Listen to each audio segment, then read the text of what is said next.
ಇಟ್ಟಿದ್ದು ಒಳ್ಳೆ ಕೆಲಸ ಮಾಡಿದ್ದಾರೆ ಪರಿಶಿಷ್ಟ ಜಾತಿ ಮತ್ತು ಜನಾಂಗಕ್ಕೆ.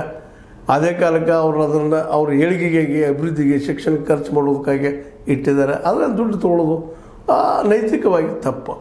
ಅದೇನೋ ಈಗ ತೊಗೊಂಡಿದ್ದಾರೆ, ಅದು ದುಡ್ಡು ಅದು ಹಾಕ್ಕೊಂಡು ಅದು ಇನ್ನಷ್ಟು ಏನು ತೊಗೊಂಡಿದ್ರು ಅದು ಒಳ್ಳೆ ಹಾಕುವಂಥದ್ದು. 40,000 ಕೋಟಿ ತೊಗೊಂಡಿದ್ದಾರೆ, 30,000 ಕೋಟಿ ತೊಗೊಂಡಿದ್ದಾರೆ, ತೊಗೊಂಡಾರ ಹಾಕ್ಕೊಂಡಿದ್ದಾರೆ. ತೊಗೊಂಡು ಸದ್ಬಳಕೆ ಮಾಡಿದ್ದೀರಿ, ಬಡವರಿಗೆ ಹಂಚಿದಿರಿ, ಅದ್ರ ಎರಡು ಮಾತಿಲ್ಲ. ಬಿದ್ದವ್ರಿಗೆ ಹಂಚಿದ್ರಿ. ಅದ್ರಾಗ ಎಷ್ಟೋ ಬರ್ತಾರೆ ಗಡ್ಡು ಅಡ್ಡಾಡೋದಾಗ, ಅದ್ರ ಜೊತೆ ಉಳಿದ ಜನರು ಬರ್ತಾರೆ.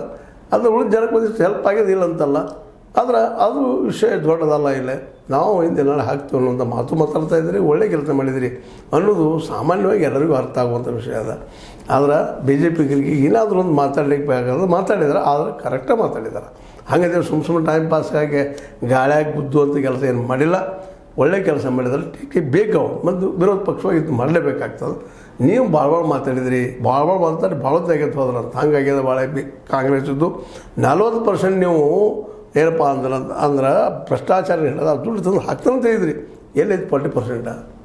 ಅದು 40% ನಿಮ್ಮವ್ರು ತಿನ್ನಿಕತ್ತಾರೆ ಇವತ್ತು ಅನ್ನೋಂಗೆ ಅವ್ರ ಆರೋಪ. ಆ ದುಡ್ಡನ್ನು ನೀವು ಅವ್ರಿಗೆ ಚೆನ್ನಾಗಿ ಕೊಟ್ಟಿರಿ, ಆ ದುಡ್ಡಲ್ಲಿ ಹಾಕ್ರಿ ಅನ್ನುವಂಥದ್ದು ಒಂದು ಮಜಾ ಇರ್ತದಲ್ಲ ಇದ್ರಲ್ಲ. BJPಗರಾಗಿರ್ಬೋದು, ಕಾಂಗ್ರೆಸ್ಗರಾಗಿರ್ಬೋದು, ಎಲ್ಲರೂ ಅದೇ ಕೆಲಸ. ಪರ್ಸೆಂಟೇಜಲ್ಲಿ ಯಾರೂ ಮಾಡೋದಿಲ್ಲ, ಇಲ್ಲ ಅಷ್ಟೇ ಸತ್ಯ ಅದ. ಅದನ್ನು ಎಷ್ಟು ವ್ಯಂಗ್ಯವಾಗಿ ಚೆನ್ನಾಗಿ ಹೇಳ್ತಾರೆ ಅನ್ನೋದನ್ನು ನಾವು ಗಮನಿಸ್ಬೇಕಾಗಿದೆ. ಆದರೆ ಕೊಳೆ ಹಂತಕ್ಕೆ ಬಂದು ನಾವು ಹೇಳೋದು ಇಷ್ಟ. ಮತ್ತು BJPಗರು ಹೇಳಬೇಕಾಗಿದೆ ಇವತ್ತು. ಅಲ್ಲರಿ ಅಟ್ಲೀಸ್ಟ್ ಅವ್ರು ಗ್ಯಾರಂಟಿ ಕೊಡ್ತಾ ಇದ್ದಾರೆ. ನೀವೇನು ಗ್ಯಾರಂಟಿ ಕೊಡ್ತಾ ಇದ್ದೀರಿ? 2 ಕೊಟ್ಟಿದ್ರಿ, ಇಲ್ಲಂದ್ರೆ 5 ಕಿಲೋ ಅಕ್ಕಿ ಕೊಡ್ತಾಯಿದ್ರಿ.